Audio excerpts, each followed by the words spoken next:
Come on, tell me. ഈ 3 ലോറികളിൽ ഒന്നിലെ രഹസ്യാർക്കുള്ളിൽ spirit ആണ്. ഏതാണ് ലോറി? Tell me. പറയാൻ. മെയിൻ റോഡ് വിട്ട് ഊടുവഴിയിലൂടെ വന്നാൽ ഞാൻ കണ്ടുപിടിക്കില്ലെന്ന് വിചാരിച്ചോ? ബോംബിന്റെ കാര്യത്തിൽ അജ്ഞാത ഫോൺ സന്ദേശം എപ്പോഴും തെറ്റാം.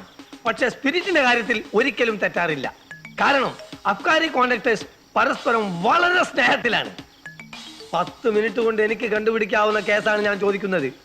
കണ്ടുപിടിച്ചാൽ ആ ലോറി ഡ്രൈവർ മയ്യത്താകും. അത് ഒഴിവാക്കണം. Tell me. Kasaragod Khaderbhai, Chanthakkad Viswan, parole Vasu, Keerikkadan Jose, ഇവരൊക്കെ ആരാണെന്ന് അറിയാമോ? അറിയാം സർ, സിനിമാ നടന്മാർ. Shut up, bloody rascal. Kozhikode നഗരത്തെ കിടുകിടാവർപ്പിച്ച 4 റൗഡികൾ. ഈ റൗഡികളെ ഭയന്നാണ് ഇൻസ്പെക്ടർ ബൽറാം തിരുവനന്തപുരത്തേക്ക് ട്രാൻസ്ഫർ വാങ്ങിപ്പോയത്. ആ ഒഴിവിലാണ് ഞാൻ വന്നത്. ഒരൊറ്റ രാത്രി കൊണ്ട് ഈ 4 റൗഡികളെയും ഞാൻ ഒതുക്കി. അന്ന് കോഴിക്കോട്ടുകാർ എനിക്ക് ടോമനെ പേരാണ് ജാക്കി ചാൻ. Constables, check the lorries one by one. Oh.